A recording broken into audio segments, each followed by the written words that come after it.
Where are you going? I gotta take a shower. To stay fresh. This is the night of heavenly fright. Witches on broomsticks are up to their tricks, and poltergeists wail to the moon, which looks like a silver balloon. Frankenstein's monster is having a ball, scaring the goblins right off of the wall. Boogeymen prance at our favorite dance, and children are king and queen. They wish you a merry, creepy Halloween. Hello and welcome to Hello, This is the Doom Show. I am Richard. I am Brad. Welcome. Good evening. To Good Evening. The spooky men are here.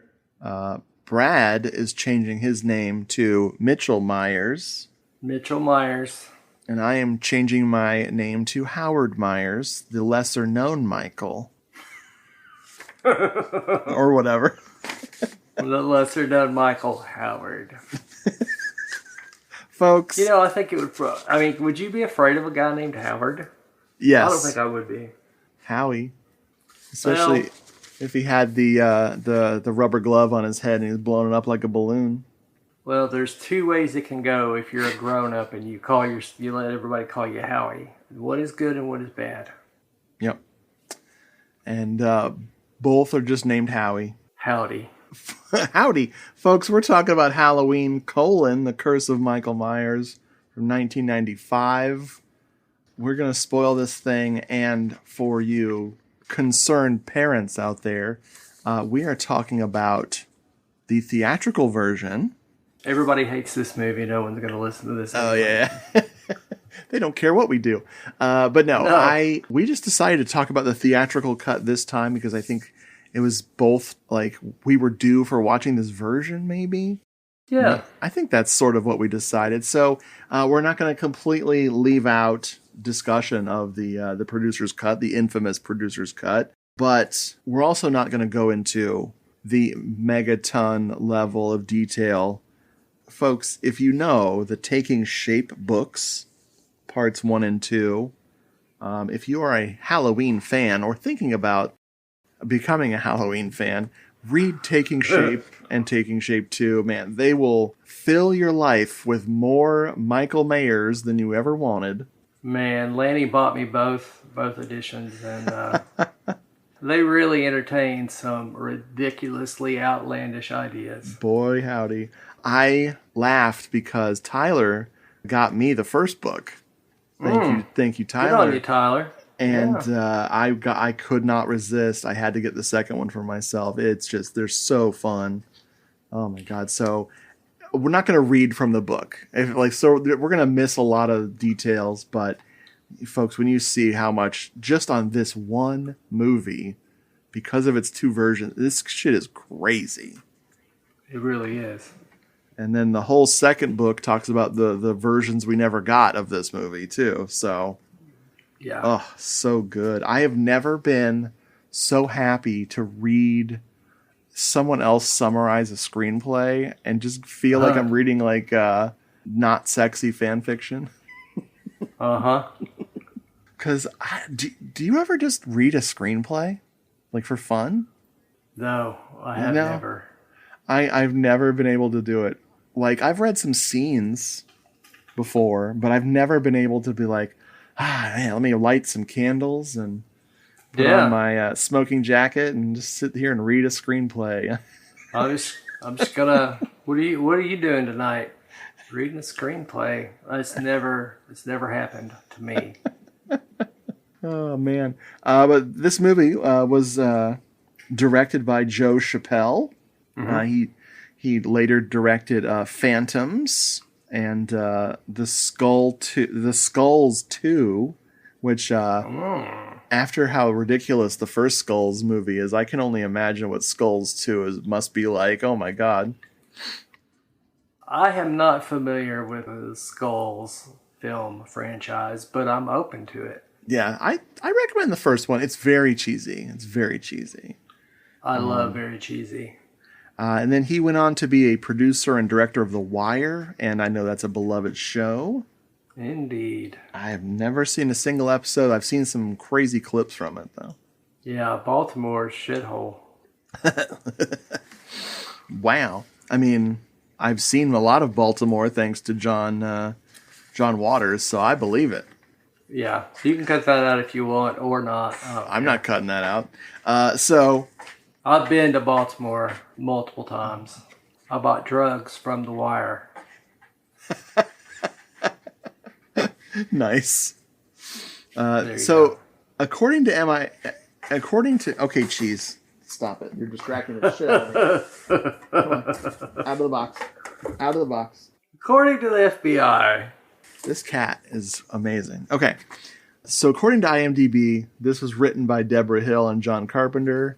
That doesn't sound right. Huh. I think they forgot the No. characters in parentheses Very nice. thing. But then this has one screenwriter. We're going to talk about 10 different screenwriters tonight. But Daniel Farrands. Mm-hmm. And this guy went on to direct many, many, many horror movie documentaries. Yeah, he did. As well as he wrote and directed some serial killer movies, like some adaptations of real serial killers' lives. And shout out to Simon. He directed something called Rave, Dancing to a Different Beat, which I watched the trailer, and I think, Simon, you and I would definitely discuss this movie. Really? I'm going to drop the teaser trailer in here for this beautiful movie. I believe, this is going to be the Curse of Michael Myers title.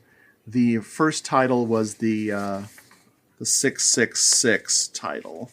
Yeah. They, of course, changed it immediately before it came out.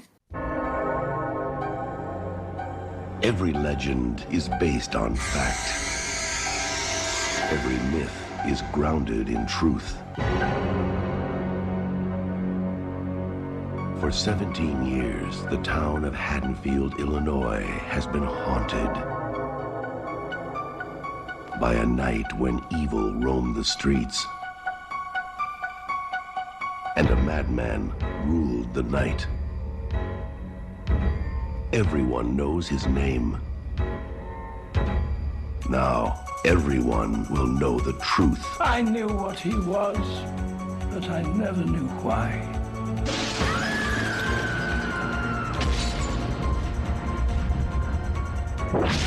Halloween 6, the origin of Michael Myers.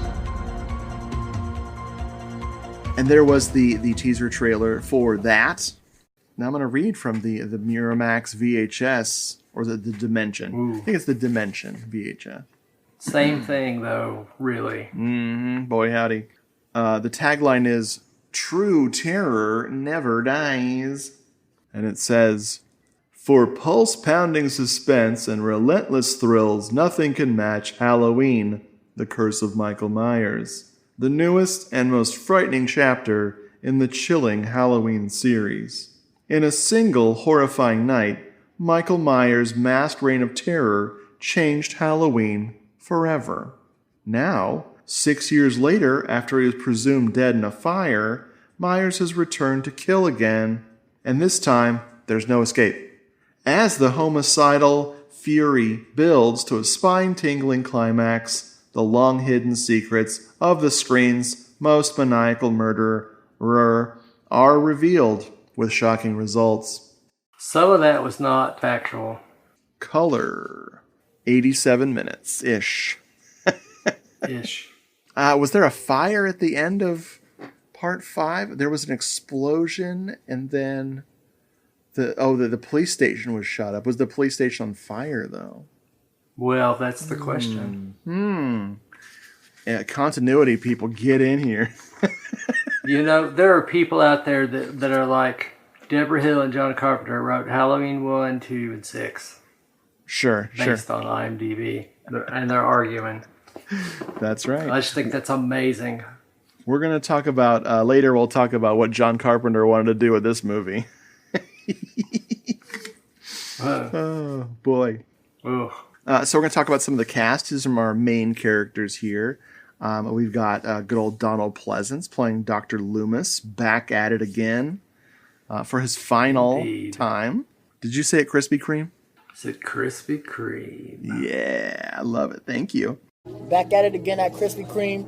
Paul Rudd is grown-up Tommy Doyle. He never worked Stephen again Paul after Rudd. this. Yeah, very sad. Oh, yeah, introducing the guy we already met. Stephen Paul. Oh, Rudd. Stephen. Oh, yes, yes. Yeah. Good news. This is for Brad. When my phone mutes you off and on, do you know that it's doing that? Yes. So in case you were wondering why I'm talking over you, Brad, I swear to God, I don't know you're talking until I start talking. And when I start talking, it unmutes you. It's the same thing that Google does to me when I'm talking to Mark over Google Meet. It's great. So I apologize in advance. You have cut out on me was what I thought you were getting at. Oh. So I've had to use context clues a time or two. Okay. Well, if you ever need me to just say something again, just let me know. We'll do it again. I'll text you.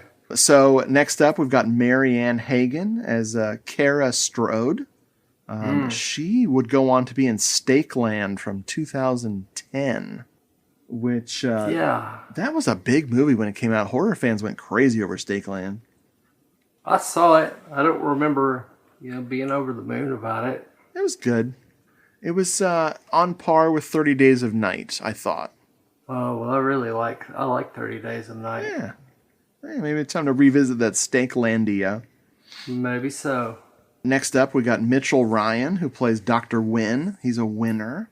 Yeah, he goes back to Dark Shadows. Oh, I know, yes. So Mitchell Ryan, 107 episodes, which is nothing. That's like a month and a half. Dude, it's crazy. Soap operas always blow my mind. I love it. I think they're the greatest actors in the world because they do it like they're filming constantly. Yep. Every day. Yep. All that dialogue they're going to memorize. Mm-hmm.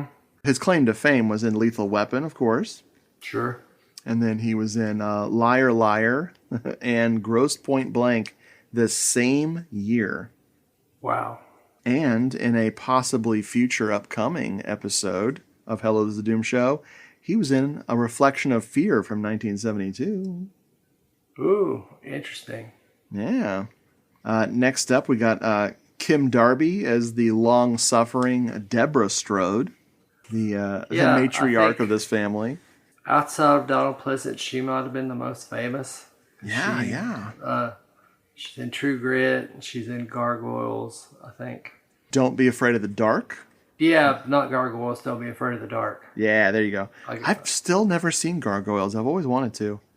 I totally slept through it the first time, so I've never really seen it. But yeah, I know her best from Better Off Dead. Oh, is she John Cusack's mom? Yep. Nice. I quote her all the time. French dressing, French bread, and to drink, Peru. I haven't seen that in a long time. That's the one where, is that the one where he owes the kids money for $2? Yep. Yes. Yep. It's the paper boy. Oh, Savage Steve Holland did it. Yeah, man. Boom. Masterpiece. I remember things. Yeah. She was also in Teen Wolf 2.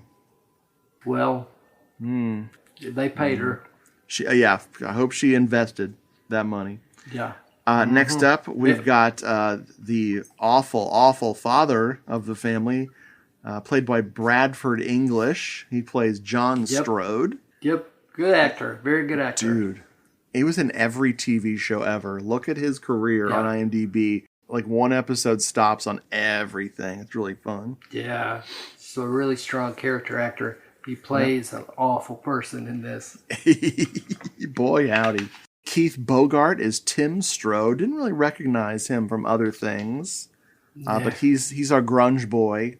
He's grunging it up in his grunge wardrobe. I love how this movie was made like right after grunge was the biggest thing ever. And then they waited another 2 years before they finished it. So grunge was so out by 95. We were already in a horrible post-grunge death spiral. It was the glam. It was the glam was back. That's what everybody was doing. Yeah. And let's see. Next up, we got Mariah O'Brien as Beth. She's our love interest to the Tim Strode. This lady was the crying woman in the Ozzy Osbourne No More Tears music video. Really? Which made my brain explode because I had seen that video 300,000 times. That was peak MTV for me. That album actually was one that I got for a penny or whatever through Columbia or BMG. Nice. That album. Nice. That's great. And I've seen that video, but I can't place her in it. I'll have to watch it now. Oh, you won't be able to miss her when you watch it. She was also in some music videos for Red Cross and Afghan Wigs. Ooh, Red Cross. Yeah, Power dude. Pop favorites. Yeah, I love Red Cross. Next up, we've got the one, the only, Barry Sims, played by Leo Getter, or Geeter. He is our shock jock. Geeter done. He is our shock jock. Brad, do you know what horror movie, what slasher movie Leo Getter was in when he was a young man? Sleepaway Camp. Close. He was in Silent Night, Deadly Night. He is the kid. Really? He's the blonde kid. He's the one who's with Linnea Quigley. They're trying to make out. Okay. And she's supposed to be watching her little sister or babysitting or something. Something. Yep. Mr. Pool Table. I'll have to pay attention the next time I watch it. Yeah, dude. Next up, we got J.C. Brandy as Jamie Lloyd. This actress, she's not Danielle Harris, no matter how you squint. She doesn't look like her at all. No. And if you don't really if you're not paying attention, you might not know who she is. Right. This actress kicked around for a while. I know her best as a supporting role in Devil in the Flesh, starring Rose McGowan. It's a drama, thriller, something movie. I don't know. We got George P. Wilbur playing The Shape. Yep. His last role ever. Aw. He's dead now. He is dead now. He's slashing up there in the heaven. That's right. All right, we'll come back to the crew after we talk about this plot, which we're going to jump around and we're not going to do it scene by scene here. Righto. Like I said, spoilers if you haven't seen this movie yet, and you totally should. Let's go team theatrical. The movie opens up, and I'm going to sing this first part. Brad, are you ready? I'm ready. Childbirth is painful. It brings on many tunnels. And I can see my baby in the arms of a nurse. There were a lot of tunnels. A lot of tunnels. So Jamie Lloyd, aka Jamie Strode, is given birth. There's a lot of screaming, a lot of very stylish. Speaking of music video looking edits going on, and she's screaming and screaming. And I just imagine what people were thinking in the theater, going to see this movie and just hearing this lady's blood-curdling screams and bleeding all over the place. Wondering how it's got anything to do with Halloween. Yep. Is she giving birth to Michael? So who do you think the father is of this Stephen child? It's Michael, right? I've always assumed it's Michael. Yeah. That is not the only incest. There's apparently some, what would you call it? Sneaky incest later that I'd never thought of until I read someone's take on a certain pair of characters. My brain exploded. We'll get to that when we get to that. So she gives birth to this baby, and she's immediately taken away from this baby, or the baby's taken away from her. Meanwhile, we got Paul Rudd, spooky narrator, narrating. And I wrote in my notes that naked babies and druids scare me. As they should. And then Jamie escapes. The nurse Mary who's the only nice person that works at the Thorn Corporation. We'll talk about Thorn in a minute. Or the Thorn Group, I don't know. She helps her escape, and she gets killed Lucio Fulci style. Michael picks up this nurse and slams her head into a convenient spike on the wall, like in The Beyond. Yep. Love it. And then we cut to Danny, our little Danny Strode. He's our little boy. And Giallo Man is talking to him. He's commanding him to kill. Boy, howdy. Oh, my God.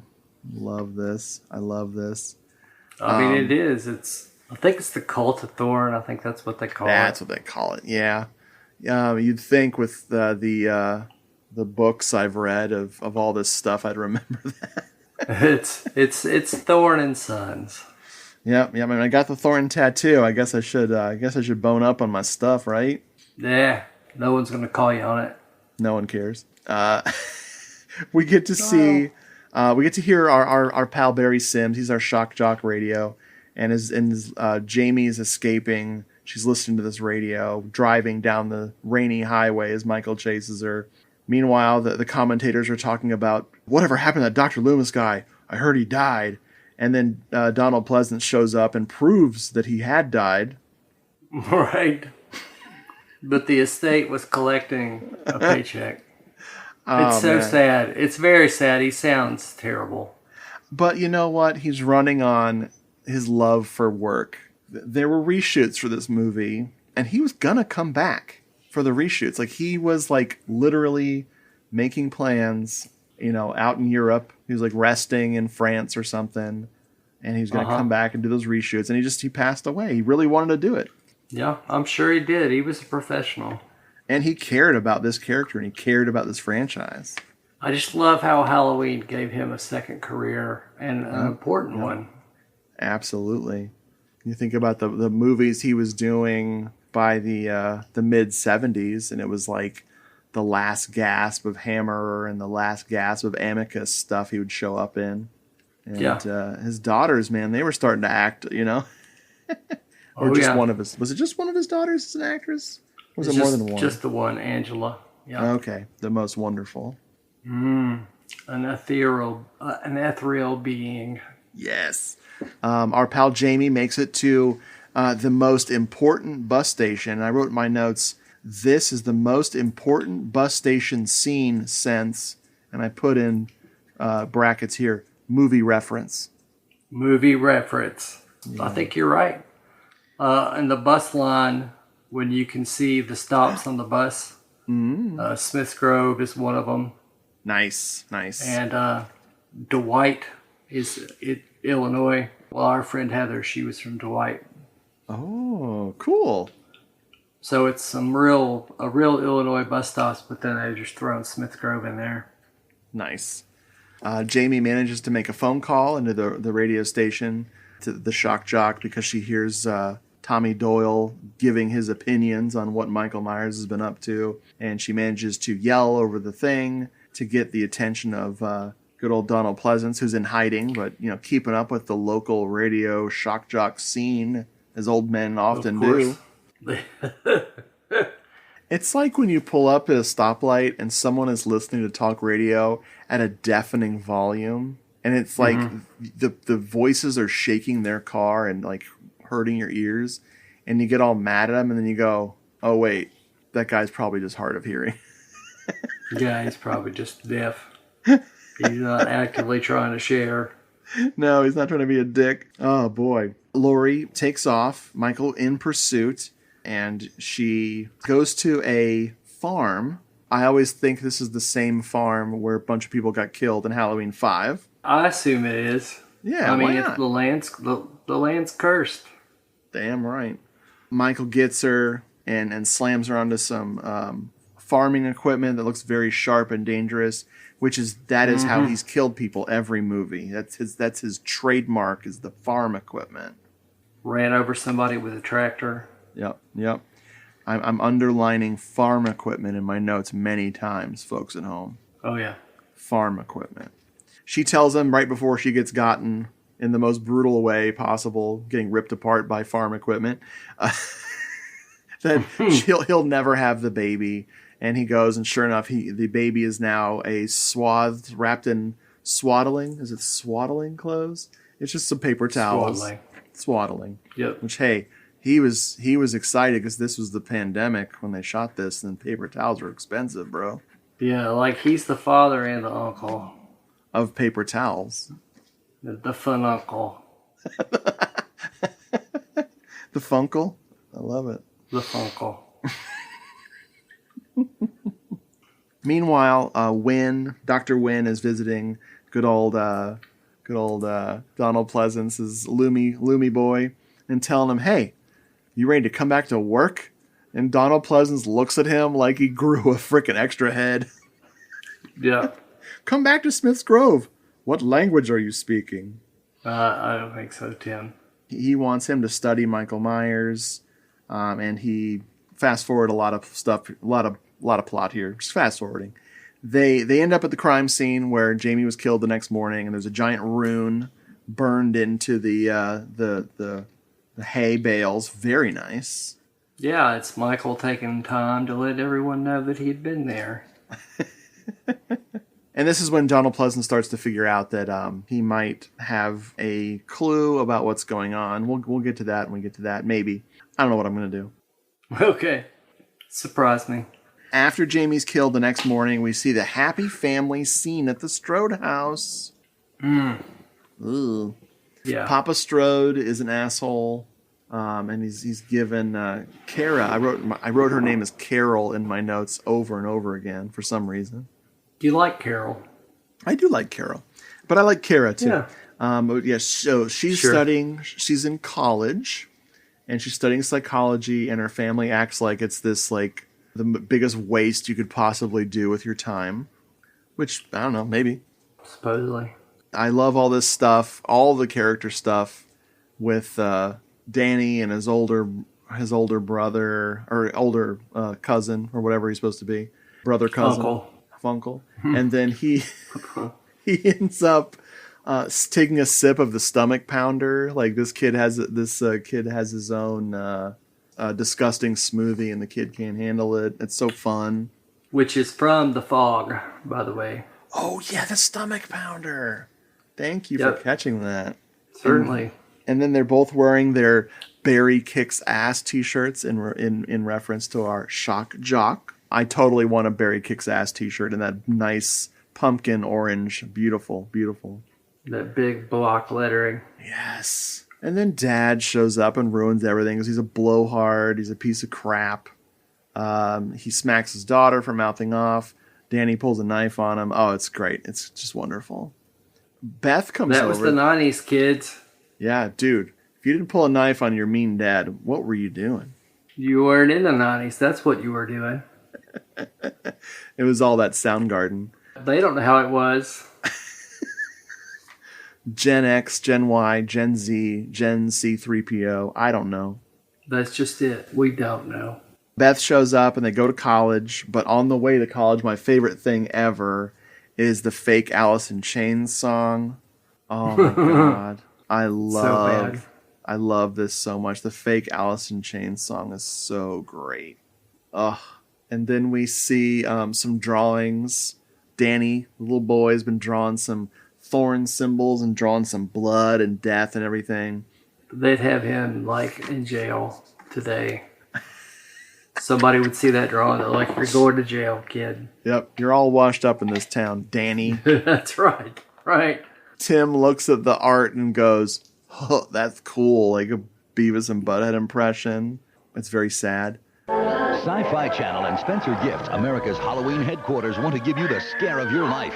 4 grand prize winners will win a 4-day trip for 2 to Universal Studios, Florida for Halloween Horror Nights. You'll fly U.S. Air, the official airline of Universal Studios, Florida. 5 first prize winners win a Spencer Gifts Halloween bag of tricks. 25 second prize winners win a top hat skull mask. To enter, send a postcard to Spencer Gifts Halloween Sweepstakes, P.O. Box 38, New York, New York, 10185. Brought to you by Spencer Gifts and the Sci-Fi Channel. But Danny's got bigger problems than his drawings. What happens? What happens when Danny is walking with his pumpkin? He runs into Tommy Doyle, and an homage to the original Halloween film where Tommy Doyle runs into Michael and breaks his pumpkin. Yep. So, and it also makes this because Tommy Doyle has been acting sus this entire time, and it makes you wonder. Possibly is he Michael, or is he got something to do with this because he's acting weird? Is he another one of these thorny people? That's right. Unlike Michael Myers, he actually apologizes. He's like, sorry. Sure. I don't know if, like, the experience, the tragedy that he went through as a child is what makes him so spaced out. Yep. And they just don't do a good job of conveying that is why.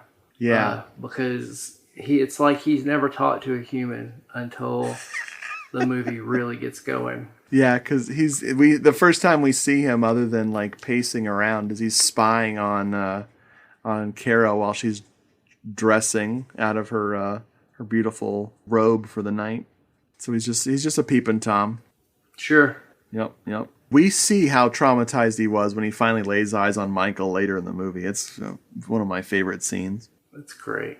Dr. Loomis shows up because he's discovered that, there are the Strode family, the extended Strode family has moved into Michael Myers' house, and he gives Mrs. Strode all of the deets, tells her all about how terrible her husband is, because, of course, Mr. Strode, brother of the other Strode man, Laurie's father.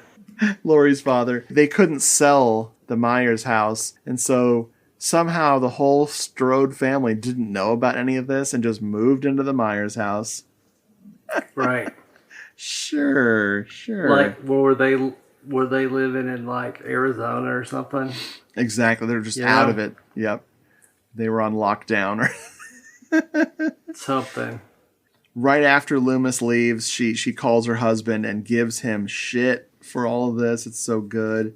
And she tells him she's going to leave him if he won't come with her, with the whole family. He just hangs up on her because he's a totally awesome guy. And as she's packing to get out of there, what happens to her, Brad? Very sadly, she runs into the fenced-in backyard. And Michael gets her. Like, it is one of the saddest deaths, I think, in the entire franchise because... Totally. This woman is pretty beat down from her lunatic husband. It's pretty sad, but she gets in a good way. There's splatter all on a sheet. Oh, yeah. Also important is that Michael Myers kills her with his traditional trademark weapon of an axe. An axe. And I'm underlining the word axe several times here.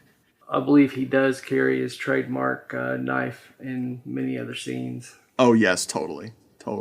He didn't have a hot tub like Halloween 2 to catch people and stick them in. That's true. So with the baby in tow, Tommy convinces Kara and Danny to come to his place because, Michael Myers is going to kill everyone there. Then we see Tommy's Sisters of Mercy poster. Freak out. Pretty bitchin'. That's pretty rad. Danny is left alone for 5 minutes with the funny landlady. This funny landlady, I forgot to mention her. She was the one, Mrs. Blankenship. She was a character that was mentioned very briefly in other films. But she apparently was not doing a good job of babysitting young Michael Myers. Yeah. The night that he killed his sister. It's totally an invention of this film. Yep. He had no babysitter. He was with his sister. Right. But I forgive it. Yeah, whatever. She tells her awesome Sam Hain story, giving Danny the long, boring version of where Halloween came from, and this kid's just staring at her like he stares at everybody else. He is comatose. Yes. Come on, Danny. Say goodnight to Mrs. Blankenship. Good night, Mrs. Blankenship. He hears the voice, just like the other boy that lived in that house. What are are you talking about? I was babysitting with him that night. Little Mikey Myers that lived across the street. And that's when the voice came. The night he murdered his sister. Michael heard a voice? It told him to kill his family. Meanwhile, Barry Sims is in town. Apparently, Beth and Tim's plan is to get the attention of Barry to help the town heal and get over this boring old Michael Myers crap and start celebrating Halloween proper at the big Halloween festival, which is happening. So I guess the town's fine. I mean, basically, it's Footloose. We just want to dance the Monster Mash again, man. Barry Sims is a total asshole. I wrote in my notes that he's cooler than Howard Stern, though, so I guess I accept it. I guess. But I'm not a Howard Stern fan. Apparently, he has listeners. I don't know. Yeah. I got sick of him in the 90s. Speaking of the 90s, this movie. Right. Barry sucks. Barry does suck. He's not even that. He's not very charismatic. He's got this awful delivery, and he's not a handsome fella. He's got a mustache. No. It's goofy. He's so I don't really know why he's got a following. When we meet him, he's wearing a fedora like the man in black who's appeared earlier, Mr. Giallo. Yep. He's got a black trench coat on, and he's got boxers with like kisses on them, and then boots. Yes. That's all he's wearing. It's terrible. He shakes his moneymaker at the crowd, and the crowd eats it up. Yep. He's rude and shitty to Beth, and I'll drop the line of dialogue in here where he's an idiot. And then, of course, he finds out that, through Beth, that Tim lives in the Myers house. They decide to move the show to the Myers house. Does she get this riled up in the sack, Tim? I bet she wears crotchless panties and barks like a dog. Bet. What do you say, honey? You and me, yeah? But, Brad, tell us about the double whammies. We get 2 deaths. Barry gets it, and Mr. Strode gets it. Tell me about these. All right, so Mr. Strode comes home. His wife is already dead. He doesn't realize that. The washer in the basement, which we have seen, which is a creepy little place, is on the fritz. He goes downstairs to check it out. Michael kills him with the electric box. He electrocutes him. Yep. It's very satisfying. When they cut away to an exterior shot, and you see the windows there along the ground, and they light up blue. That's another thing I wanted to mention. There's some blue tint, some blue hue, some blue gel, something in this film, and it's a nod, of course, to the original and the second one. So I appreciate that sort of stuff when you can homage without being flashy or calling attention upon itself. Or just being a copycat. Right. Mm-hmm. And I wrote in my notes that Michael Myers kills him with, and I'm underlining this, his traditional trademark weapon, electricity. Underline that. Yeah. Yep. That's funny. It's one of the most satisfying. Oh yeah. It's probably the most satisfying kill of the entire franchise because he's just a dickwad, you know. And the electricity makes his fucking head explode. It really does. I don't get the feeling that he is physically abusive. I do get the feeling that he is extremely emotionally abusive. He talks to his wife in a manner that is no uncalled for. No. I will reveal this now. This was in somebody's reading of this movie that he, the Mr. Strode, is the father of little Danny Strode, that Kara ran away from home because she was being sexually abused by her father, and that's why good old Mr. Strode hates Danny so much and hates her so much because they're a reminder of his guilt. And I said, ew, but also, oh, that's not nice. I mean, why would she come back to that? I mean, I guess she'd have to be at the end of her rope. Exactly. Very sad. But what happens to Barry? So Barry walks off into this sea of vehicles, and he's on a gigantic cell phone. He's like, we're going live from the Myers house. He's like, are you kidding tomorrow night? I don't remember what example he gives, but he's like, we'll have the whole world after tomorrow. So he gets in a news van or whatever, and Michael Myers is in it, and he kills the shit out of him. And it's very satisfying as well, because Barry's awful. He sucks. But you're like, how did Michael know which van Barry was going to get in? Because Barry gets into the wrong van. He even says, wait, this isn't the right van. Yeah, it's not even the right van. But I guess Michael was waiting to kill somebody else, and Barry just ran across his path. But there's this scene next of this little girl, and she's in her Halloween costume, and she's like, it's raining, it's pouring. And she's like, Mom, it's raining red. It's raining red. And Paul Rudd shows up, and slowly his gaze goes to the sky, and we look up, and he's strung up with lights, and he's like, is he like in a Cupid costume? Yeah, the little girl dressed like an angel. That's right. And Barry's strung up in a tree because Michael took the time that nobody saw. Michael climb this tree and then hoist this body up in the air and, decorate him. Let me see something real quick. Barry looked very Nicotero to me, like one of those, one of his creations. Yeah. I'm not sure who did the gore. Yeah. Some people I don't recognize, but yeah, no, it's fun. I love it. Great scene, especially back to back with the head exploding. It's so fun. Mommy, it's raining. It's raining red. Mommy, it's raining. It's raining red. Mommy, it's raining red. It's warm. Why is it warm? Next, we get the tasteful lovemaking scene with Tim and Beth. They're both very horny and excited to be at the Myers house on Halloween night, and so they get romantic in Carol's bed. In Kara's bed, which is not nice. Is this the tasteful? Yeah. Tell me about it. So it's classy nudity. Yeah, it's not gratuitous. It harkens again back to the original film where it makes sense for, Linda to be like, see anything you like. Yes. Because it's in its proper context. And here it is as well. So she's topless, and so you see everything from the top up. I love the part when he gets up to leave. She goes, where are you going? He's like, I gotta go shower. And she gives him a look like, well, she gives him a look like, why? He's like, gotta stay fresh. That's one of the guys.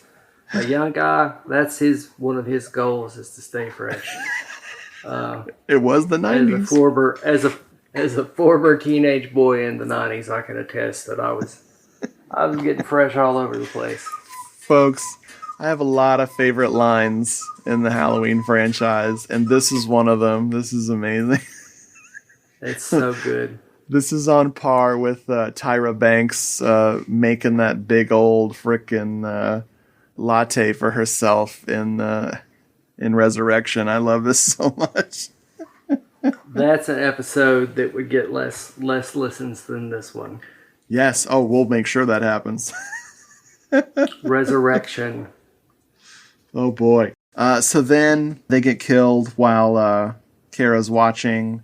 We assume that Tim gets it in the shower, just after the shower, and then, of course, Beth gets it while she's on the phone.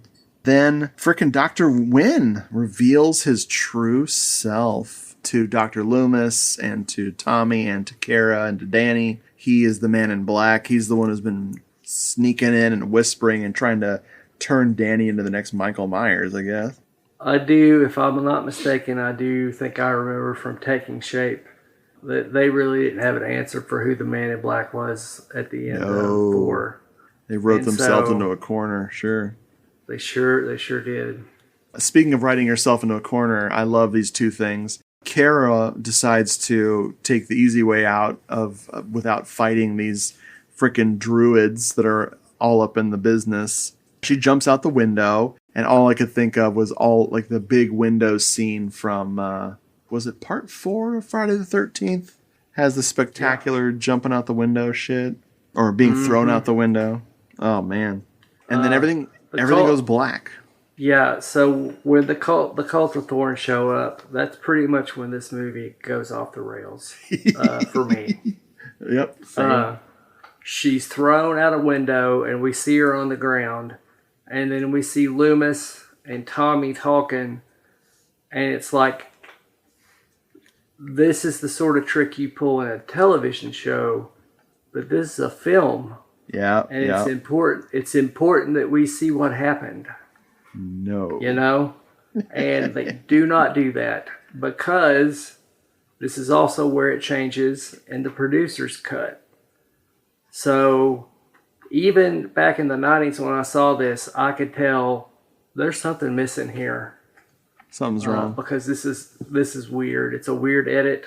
It's a weird, it's not a weird visual edit, it's a weird story edit. Because Tommy and Loomis wake up and they're both like, why do I feel like this? We've been drugged. Why didn't they just kill us? I don't know. They need us for something. Sure they do. I mean, sure right? They do. It's awful. I love it. I would marry this scene. I think it's great, but it's also what are y'all doing? It's sloppy. Yeah. It's also freaking test audiences screwing shit up. So. Where is she? Where's Kara? I feel like I've been drugged. We have been drugged. Why are they doing this? Why didn't they just kill us? It's his game. And I know where he wants to play it.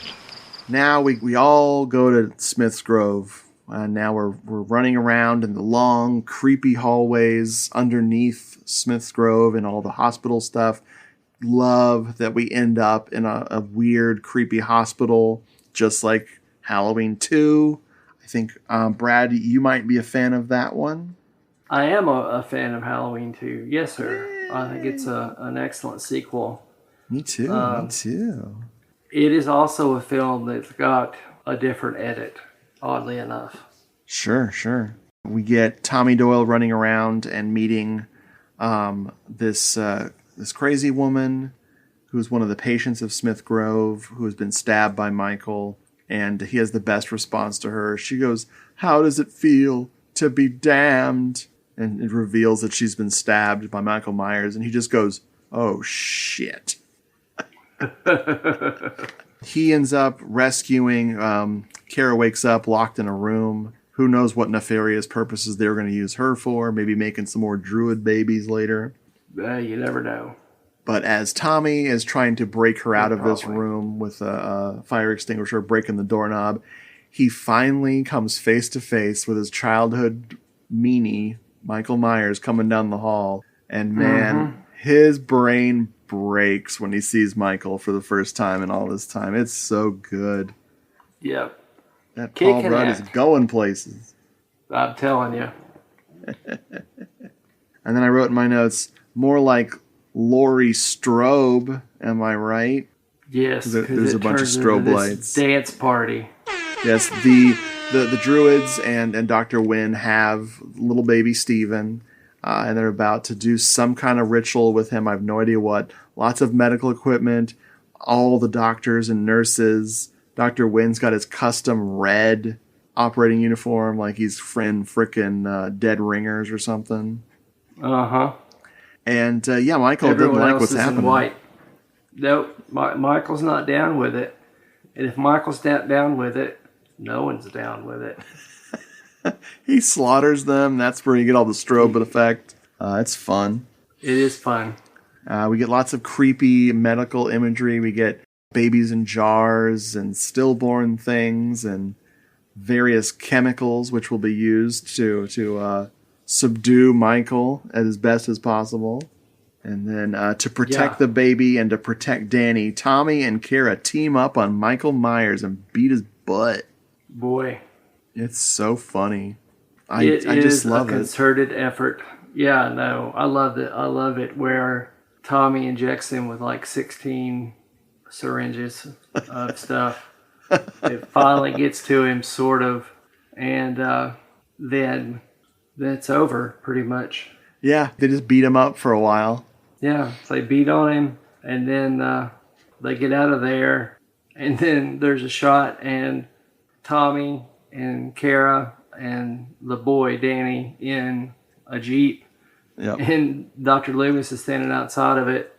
They're like, well, you sure you won't come with us? And he's like, no, I've got something to do. And that something to do was to go inside and scream. Yep. And then the end. Off camera. Oh, the man. end. So, yes, you could tell then also there was something missing. Yep. It has been, I think we've been watching the theatrical version for a few years, honestly. Sure. So it's been a little while since I've seen the producers. If I remember correctly, it ends with they've passed on the curse of Thorn, which was Michael Myers, to Dr. Loomis. Yep. Which seems like a terrible idea. They're like, it's the future. This 78-year-old man. So that didn't work out either, obviously. No. And so I think the theatrical is probably, you should watch both. Yeah, absolutely. I think the theatrical is, first of all, I was amazed when this got a release. This got an official release on DVD, and then it got an official release on Blu-ray, and then it's in the box set.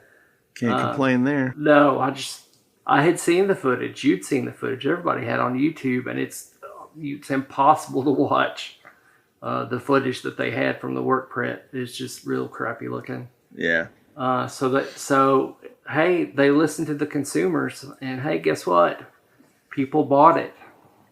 So the mere fact that they put it out is amazing in itself. I agree. Boil, toil, and trouble. Time to call Empire on the double. They're having a monster carpet sale today to help you with carpet in every which way. Save 50% off all of their best. See samples in your home. Make sure it goes with the rest. They install the next day. 6 months till you pay. Empire's monster carpet sale. Call now. Don't delay. 588-2300 Empire. So we got some other crew here real quick before we jump all the way into the trivia. We got cinematographer Billy Dixon, who shot Grotesque from 1987, a very silly movie with Linda Blair. Then he made a bunch of made-for-TV movies, and then Ally McBeal and One Tree Hill were his claim to fame. He shot a lot of episodes of those masterpieces. Wow. Yep. That's why it looks so good. Yeah, dude. I mean, this and Ally McBeal, absolute masterpieces. No doubt. The composers, plural, there's Alan Howarth, of course, the legend of the franchise. I love him. The man. Yes. So good.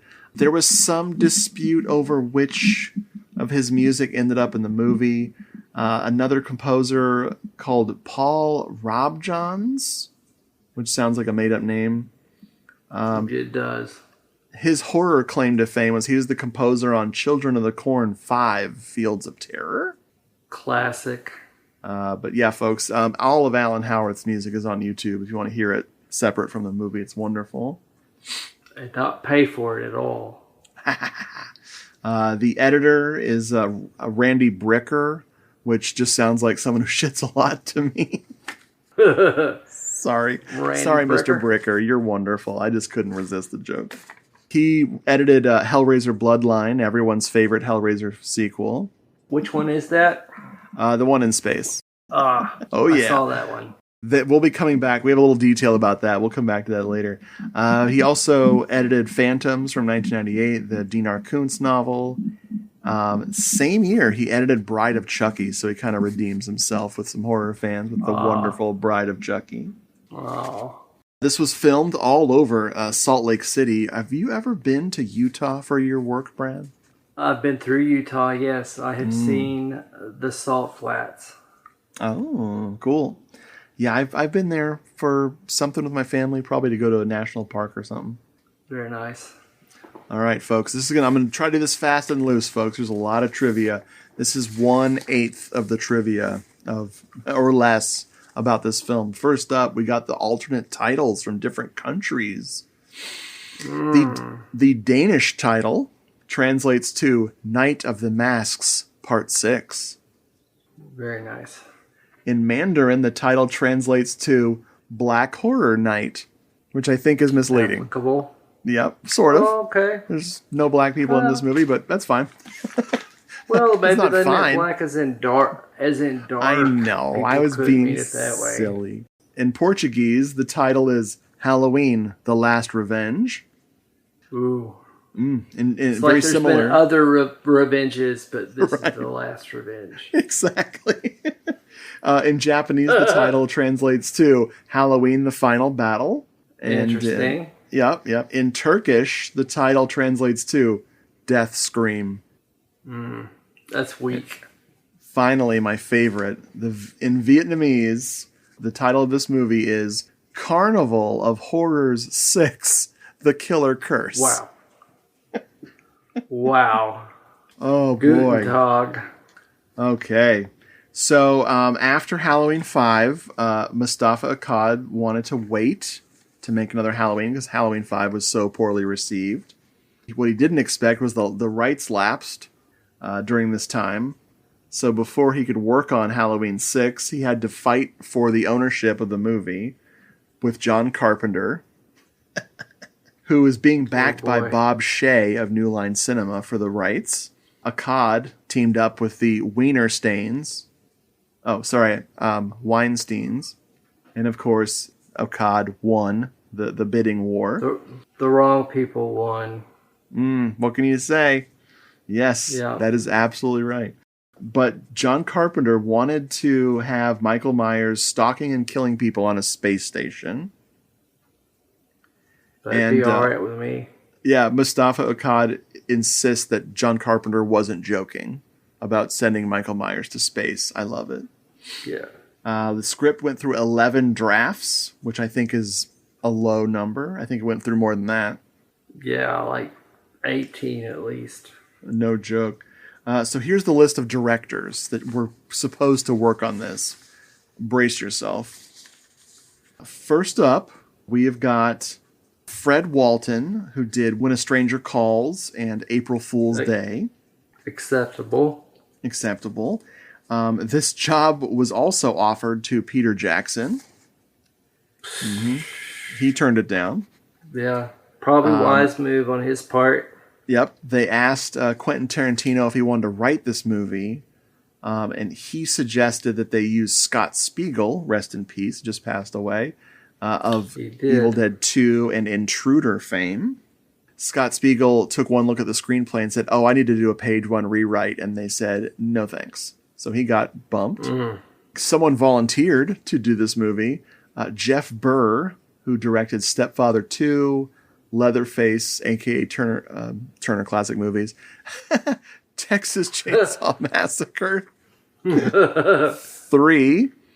He also directed Pumpkinhead 2 and multiple Puppet Master sequels, but he didn't get the gig. Wow. The director of Hider in the House, starring Gary Busey, Mr. Matthew Patrick, was also supposed to direct. And finally, my favorite potential director, Brad, are you ready for this? I am ready. Do you know who Mustafa Akkad wanted the whole time from the beginning? Who? Michele Soavi. Wow. Yep, but I was not ready. Because of the rights issues and Michele Soavi not really wanting to do the movie, it ended up not working out.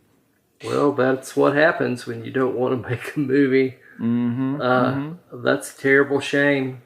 Soavi's situation has been it's kind of been like the end of Italian horror in a way. Yeah. When he walked away from the genre, it really hurt things. But where could he go? He'd already done what he wanted to do, you know? Yeah, didn't he have a sick kid? He did, yeah. Very rough. I get it. He's still working, I think. But yeah, he took a long time off. Yeah, I think he's doing TV. Yeah. Here's some other little fun things. Danielle Harris wanted to return as Jamie, but cheap-ass Dimension Films refused to pay her $5,000 that she wanted. So she just forget it, I'm out of here. I mean, I've got nothing against that other actress, but I don't even consider that to be Jamie Lloyd.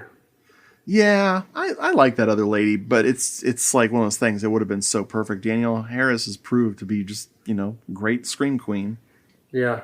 Of course, Donald Pleasance passed away before all the reshoots could start, so they had to use a body double. Director for Mr. Ferranz wanted Christopher Lee to play Wynn, but that just didn't work out. Of course, John Carpenter wanted Christopher Lee to play Loomis originally. Yep, the jerk didn't take it. Nope. The budget for this film was slashed by $1 million before they started to prepare for Hellraiser Bloodline. Oh.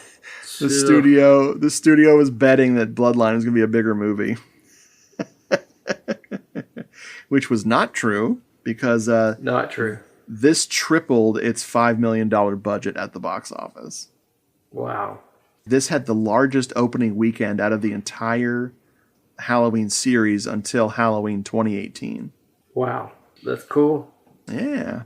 One of the things that caused all the problems was a test audience of quote-unquote 14-year-old boys eviscerated the film, especially the Celtic ritual rune ending, which we see in the producer's cut. Well, yep. Why are they screen testing 14-year-old boys? That's what they said. It probably was an exaggeration. I don't know. I would love to go into all the differences between the two versions, but we'd be here for 6 hours. Brad, any other feels about this movie you want to tell me about? Yeah, so I was 16 when it came out, so that's, a time of life that's supposed to be, one of the better parts of your life, and I do look back on it now with fondness. Nice. That probably gives it points from me that maybe others would not be so inclined to give. They mentioned the Myers house being on Lampkin Lane, and there's a Lampkin Lane here in Bowling Green. Cool. That's where they got that title. So they're, even as late as this, they're still drawing references to the Warren County area. Of course, you see Smith Grove, San Antonio. Smith Grove Sanitarium, Warren County. So it's just neat. Paul Rudd filmed this first, but Clueless came out before this. Yep. So this is technically, it's not his film debut, but it would have been had they released it on schedule. Yeah. Before they let the 14-year-old boys hack it up. Donald Pleasance is sort of in it.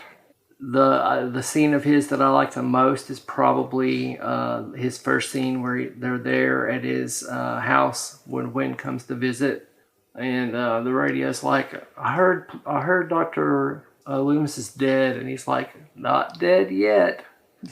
And he tells Wynn, he's like, it's foolish to try to play Halloween pranks on me.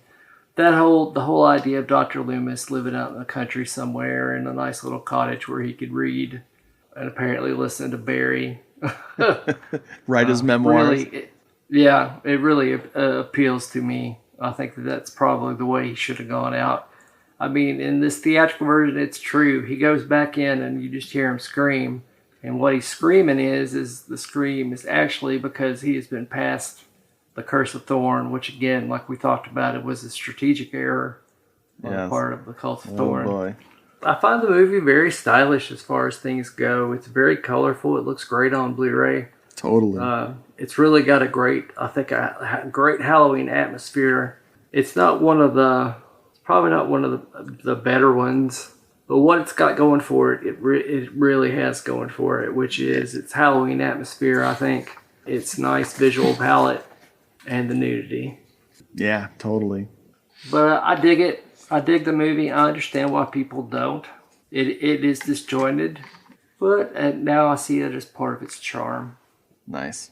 What say you, sir? Well, I watched this later. I didn't see this until I was getting back into horror movies and really loving just revisiting old slashers and stuff and filling in the gaps in my movie fandom of this genre.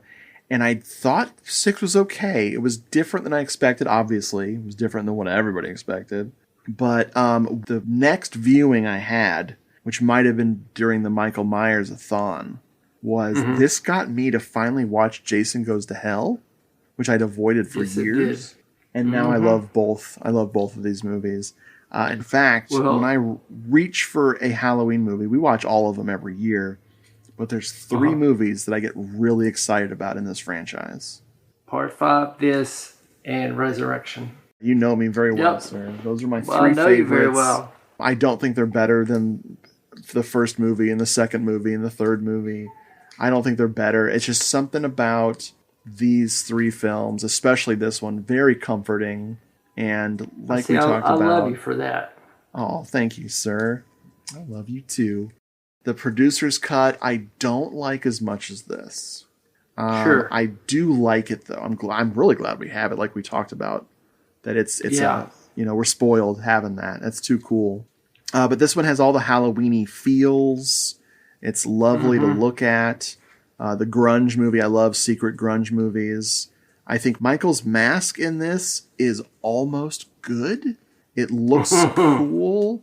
They tried to age it so it looks like it's almost aging like a human face would age. Yeah.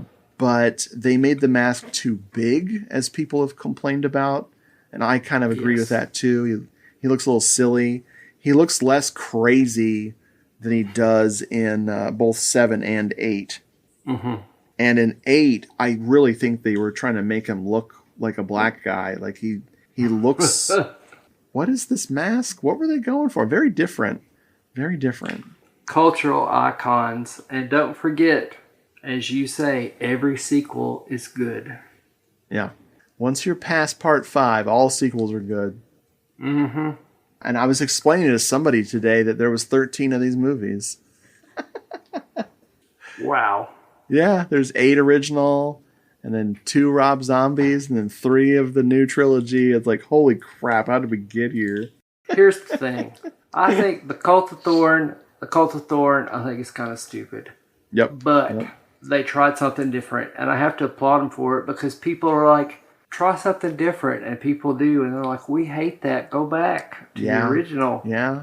And then they make a remake that's like shot for shot the same, and they're like, do something original. Yeah.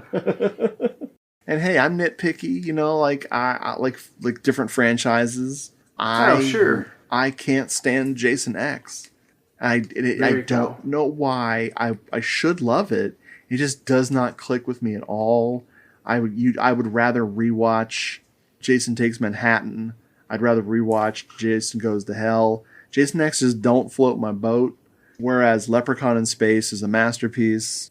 Jason X is like it's filmed like Hercules and Xena. It's filmed in that sort of format. And I think that may be part of it. That it's just it looks cheap. Yeah, totally. Last thing is this cut is 87 minutes. You're in, you're out, you're done. I love it. It's brilliant. Just do it. Yep. I usually wish movies would be shorter. So this one's I not always great. wish a movie. Yeah, I looked at it last night. No kidding. And we've not talked about this. I put the disc in, and when it came on, the first thing I did was hit display so I could see how long it was, and I'm like an hour 28. Boom. Let's go. Yeah, let's do this. Oh man, Brad. Well, do you feel certifiably spooky by our discussion?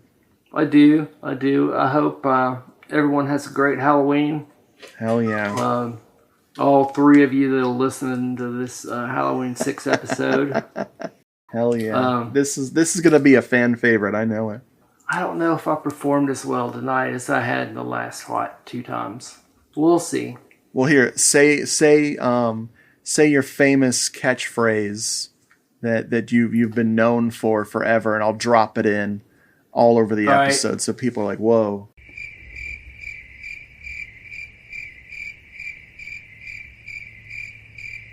I was hoping that you were thinking of some other catchphrase, and I'd catch you off guard, and you would go, "No, something, something, something," and I'd be like, "Oh yeah, I remember that."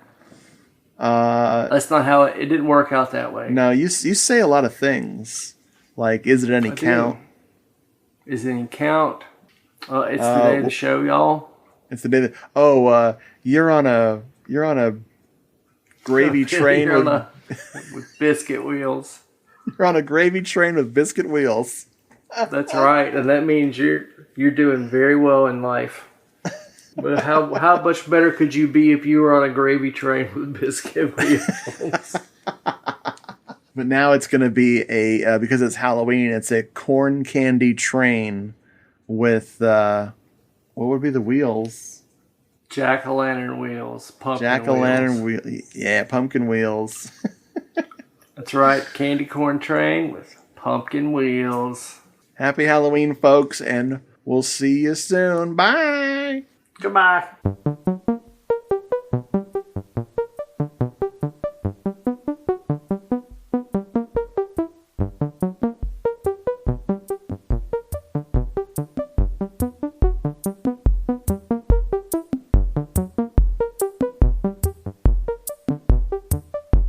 Folks, thanks so much for listening to this episode.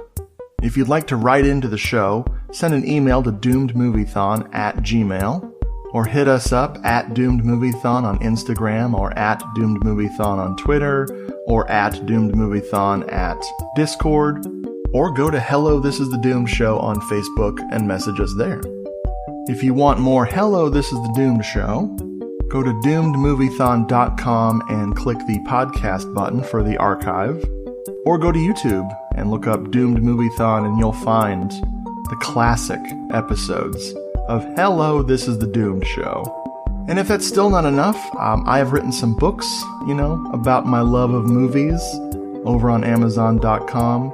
Just look up Richard Glenn Schmidt and you'll find Giallo Meltdown, a Moviethon Diary, Giallo Meltdown 2, Cinema Somnambulist, or Doomed Moviethon, the book. Hello, This is the Doomed Show is a proud member of the Legion Podcast Network. Go to legionpodcast.com and check out the other great shows over there.